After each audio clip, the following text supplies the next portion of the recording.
Fala pessoal, então, questão agora número 4. O ensaio específico para sulfato, ou seja, com os rodizanato de sódio, tem a sensibilidade de 4 microgramas. Então vamos lá, sensibilidade de 4 microgramas. Então esse aqui é o que? É o nosso mínimo detectável, certo? 4 microgramas. Sabendo que o volume de ensaio é igual a macrogrota, ou seja, volume de ensaio 0,05 ml. Determine o valor da sensibilidade em termos de número de ppm, diluição limite, expoente de diluição e porcentagem. Porcentagem aqui está se referindo a massa por volume, tá certo? É a porcentagem mais comum que a gente usa. Então vamos lá. Ele quer em termos de ppm. Bom, a gente pode, logo de cara, como a gente tem mínimo detectável e tem volume de ensaio, a gente pode só tacar na fórmula, ou seja, ppm vai ser igual ao mínimo detectável dividido pelo volume de ensaio. Ou seja, isso vai ser igual 4 microgramas dividido por 0,05. Ou seja, ppm, a gente vai ter o número de ppm vai ser igual 4 dividido por 0,05 vai ser igual a 80, tá certo? 80 ppm. Essa é a concentração em ppm. Ou seja, tanto pode, no caso, esse ppm significa que tanto é 80 microgramas por ml ou também 80 miligramas por litro, tá certo? Ambas as unidades são válidas aqui. Agora, ele quer diluição limite. Então vamos lá. O que é diluição limite? É a massa, 1 grama do analito para o volume máximo. Então, a gente tem que achar esse volume máximo primeiro. A gente tem ppm, então a gente tem 80 miligramas, está para 1 litro. A gente quer saber em 1 grama, tá certo? Então, esse 80 gramas, e também quer saber em ml. Então, a gente vai ter que transformar essas unidades aqui. 80 miligramas, passando para grama, o que a gente tem? Só a gente multiplicar por 10 a menos 3, certo? Quer dividir por 1000. 80 vezes 10 a menos 3, e 1 litro é igual a 1000 ml. E agora a gente quer saber quanto que tem em 1 grama. Então, com isso a gente acha o nosso G. Então, se a gente fazer essa regra de 3 aí, a gente vai achar o valor de 125 mil ml, tá certo? 125 mil ml. Então, nossa diluição limite vai ser o quê? Como é 1 para G, então a diluição limite vai ser 1 para 125 mil, tá certo? Perdão, 12.500. Coloquei um zero a mais aqui, 12.500 ml, tá certo? Essa é a nossa diluição limite, que coincide com o gabarito. Agora, expoente de diluição, a gente quer saber o PD, né? PD é o que? Menos log de D. Porém, como a gente tem o valor do G, é mais fácil a gente usar o quê? PD igual a log de G, que a gente só coloca na calculadora e acha o valor. Então, log de G vai ser o que? O log de 12.500. Então, o nosso PD, que é o log de 12.500, vai dar, então, um valor aproximadamente de 4,1, tá certo? 4,1 o nosso PD. Agora, falta pra gente o quê? Porcentagem, a concentração em porcentagem, a sensibilidade em porcentagem de massa-volume. Então, a gente vai ter que pode usar o quê? A gente pode usar esse grandeza aqui mesmo, ou seja, a gente tem 1 grama, está para 12.500 ml. Massa-volume, se a gente lembrar, é grama absoluto para 100 ml da solução. Então, 100 ml é o valor que a gente quer descobrir a massa. Então, fazendo esse cálculo, fazendo mais essa regra de 3, a gente acha o valor de 0,038%, tá certo? Essa é a porcentagem massa-volume. Então, 0,008. Então, questão número 4 finalizada. Vamos lá para a questão número 5, que é um pouquinho mais complicadinha. Vamos lá. No ensaio para ferro 2+, com o fenantrolina, o mínimo detectável é 2,5 vezes 10 a menos 2 microgramas. Tá certo? O cobre 2+, interfere nesse ensaio. Sabendo que PD é 5,3 para o cobre 2+, determina o intervalo que a interferência do cobre 2+ é eliminada. Dados, concentração do ferro 3.000 ppm, concentração de cobre 3.000 ppm também. Bom, como que a gente vai determinar esse intervalo? A gente vai ter que separar em duas partes. A gente vai ter que primeiro calcular separadamente os dados para o ferro, depois a gente vai calcular para o cobre. Então vamos começar primeiro por ferro. Quais são os dados que a gente tem? A gente tem que o mínimo detectável dele é 2,5 vezes 10 a menos 2 e a concentração dele é de 3.000 ppm. Eu vou transformar essa concentração para outra unidade para ficar mais fácil a gente trabalhar. 3.000 ppm a gente sabe que é o que? 3.000 miligrama por litro, tá certo? Então eu vou passar isso, na verdade, para grama por litro. Então, dividindo por 1000, para poder transferir por conta desse milho aqui, a gente vai ter que a concentração de ferro 2+, na solução, é de 3 gramas por litro. Esse é o valor que a gente vai trabalhar a partir de agora, tá certo? Esse é o valor da concentração inicialmente. Então, o que a gente precisa fazer então agora? A gente tem mínimo detectável, não tem? Então, o que a gente vai ter que fazer? A gente tem... Significa que 2,5 vezes 10 a menos 2 microgramas estão em 0,05 ml, né? Que é o volume de ensaio. Então, o que a gente tem aqui? A gente vai saber quanto que tem, quanto que a gente vai ter em 1 ml, primeiramente. Então, qual vai ser a massa respectiva? A gente vai ter o quê? O melhor, para ser mais rápido o cálculo, o que eu posso fazer? Eu posso já calcular direto quanto que vai ser em 1000 ml. Que aí o resultado já vai sair direto por litro, para a gente facilitar os nossos cálculos. Então, a gente fazendo essa conta aqui, colocando essa regra de 3 na calculadora, a gente vai ter um resultado de 500 microgramas, tá certo? 500 microgramas. Só microgramas, nesse caso, por litro, né? Porque a gente está aqui em 1000 ml, então 500 microgramas por litro. Só que a gente tem que passar, a unidade que a gente está trabalhando na consideração é o quê? Grama por litro. Então, o que eu vou ter que fazer aqui? Eu vou ter que converter. A gente sabe o quê? O que a gente sabe da relação? 1 grama equivale a 10 a sexta microgramas, tá certo? Essa é a relação que a gente tem. E a gente tem quanto ali? A gente tem 500 microgramas. Então, qual vai ser a massa correspondente? Fazendo esse cálculo, a gente vai encontrar que a nossa concentração, né, vai ser de 5 vezes 10 a menos 4 gramas por litro, tá certo? Essa vai ser a nossa concentração, que no caso a nossa concentração é final. Então, diante disso, a gente já pode calcular o fator de diluição para essa solução. Então, fator de diluição em termos de concentração é o quê? Concentração inicial dividido pela concentração final. Concentração inicial é o que o problema dá, 3 gramas por litro. Concentração final, 5 vezes 10 a menos 4. Se a gente calcular isso daqui, 3 dividido para 5, vai dar o quê? Vai dar 0,6. Esse 10 a menos 4, que está aqui embaixo, se eu passar ele para o lado de cima, o sinal do expoente troca. Então, em vez de ser 10 a menos 4, vai ser 10 elevado à quarta. Então, diante disso, a gente tem o fator de diluição, 0,6 vezes 10 à quarta, adicionando os zeros necessários, a gente vai ter que equivaler a 6.000 vezes, tá certo? Esse é o fator de diluição. Agora, a gente vai ter que fazer o mesmo procedimento para o cobre.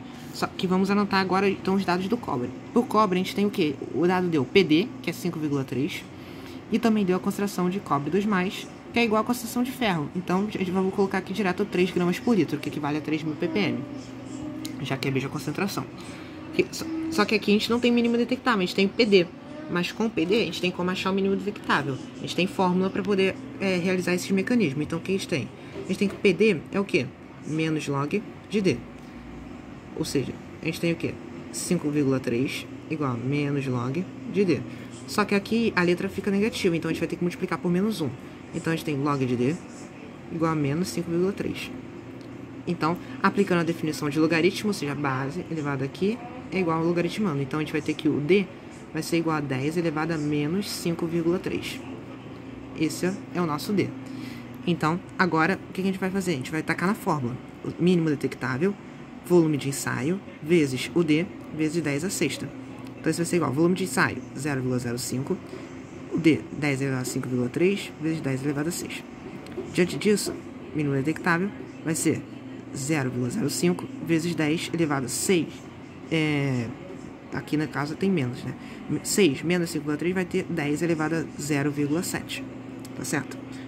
Isso aqui tá em quê? Microgramas. Agora, o que a gente vai ter que fazer? A gente vai ter que fazer a mesma coisa. A gente achou o mínimo detectável, a gente vai ter que achar esse mesmo valor, só que em concentração, em termos de concentração, em grama por litro. Então, o que a gente tem?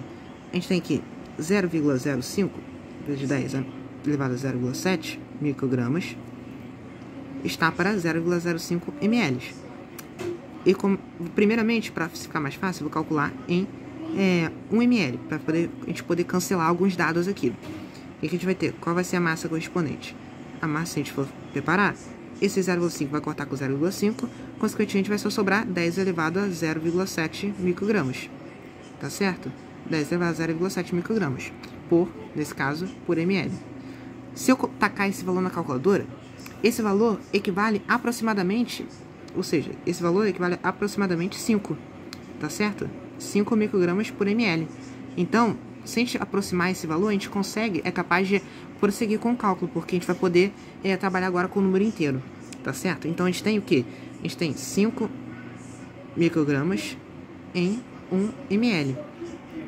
Ou seja, só que a gente quer em gramas por litro, então a gente vai ter que fazer umas modificações aqui. Microgramas é o quê? É 10 elevado a menos 6. O prefixo micro equivale a 10 a menos 6. Então, se eu colocar essa consideração, vai ser o quê? 5 vezes 10 a menos 6, em cima, grama. Embaixo, 1 ml, isso aqui, o mili também equivale a 10 a menos 3. Então, equivale a 10 a menos 3. Então, vai ser, eu vou substituir aqui embaixo, tá certo? Diante disso, o que a gente tem? A gente tem uma divisão de potência aqui, de mesma base. Repete a base e subtrai os expoentes. Menos 6, ou seja, vai ficar 5 vezes. Menos 6 menos 3 vai ficar menos 6 mais 3. Então, a gente vai ter 5 vezes 10 a menos 3 gramas por, nesse caso aqui, em vez de ser, eu coloquei ml, mas na verdade é litro, 5 vezes 10 a menos 3 gramas por litro. Então, 5 vezes 10 a menos 3 gramas por litro é a nossa concentração final. Basta jogar agora na fórmula fator de diluição, ou seja, fator de diluição vai ser igual a concentração inicial pela concentração final. Inicial, 3, final, 5 vezes 10 a menos 3. Mesma coisa que a gente fez lá em cima, 3 dividido para 5, 0,06, 0,6, perdão, vezes 10, passando esse 10 para cima, e fica com 10 ao cubo. Ou seja, nosso fator de diluição equivale, adicionando os zeros necessários, 600 vezes. Então, agora, o intervalo é justamente entre dois valores. Então, o nosso intervalo vai ser o quê? Fator de diluição vai estar aqui no meio, ou seja, e vai estar entre o menor valor, 600 vezes, e o maior valor, que é de 6.000 vezes. Esse é o nosso intervalo de diluição. Essa questão é um pouquinho complicada. Se ficou alguma dúvida, deixe nos comentários, porque realmente essa questão é de um nível mais difícil, então pode gerar dúvidas com relação ao cálculo, ok? Vamos lá, questão número 6. Agora, algumas questões teóricas, né, sobre a matéria. Qual a diferença entre reagente seletivo e reagente específico? Bom, rapidamente, para a gente não perder tempo. Reagente seletivo, ele vai provocar uma transformação química para um grupo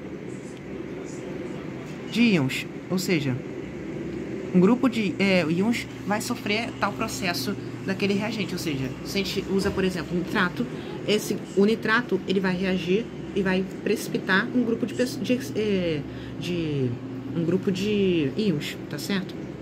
Eu estou citando um exemplo aleatório, tá certo? Só para você entender a diferença entre um reagente seletivo e específico. Agora, o reagente específico vai provocar uma transformação química apenas para uma espécie.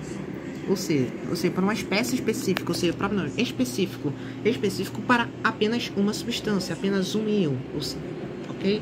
Então, basicamente, essa é a diferença entre o reagente seletivo e o reagente específico. Agora, letra 7. Descreva ordenadamente as etapas a serem seguidas na marcha geral de análise. Bom, lembrando daquele esquemazinho que a gente fez. A gente tem primeiro estabelecimento do problema, tá certo? Depois, a gente vai estratégia, ou também chamada de método. Depois, a gente tem processo de amostragem. Posteriormente, definição da escala de trabalho, tá certo? A gente vai definir qual é o tamanho da nossa amostra. Depois, a gente tem justamente preparo da amostra. Depois, e por último, a gente tem, consequentemente, análise e emissão do laudo de análise, tá certo? Para ser mais completo, a gente tem aqui análise da amostra, tá certo? Essas são as etapas ordenadamente a serem seguidas na marcha geral de análise, tá certo? Se você quiser descrever também cada um dos processos para você fixar melhor, também pode, tá certo? Mas aqui, como ela não especificou se é para especificar o que ocorre em cada etapa, então eu apenas estou citando. E qualquer coisa também, para a gente não perder muito tempo de vídeo, tem todas as definiçõezinhas nas videoaulas que a gente falou, tá certo? Então, questão número 8. Defina em poucas palavras seletividade, sensibilidade e especificidade. Bom, vamos lá. Seletividade. Trata-se, como a gente viu, uma característica físico-química do meio reacional. Ou seja, o que significa? É uma característica físico-química, uma precipitação, uma oxidação, ou seja, precipitado, oxidação, esses processos todos estão relacionados com a seletividade, só que isso para um grupo de espécies, tá certo? Um grupo de espécies ou íons.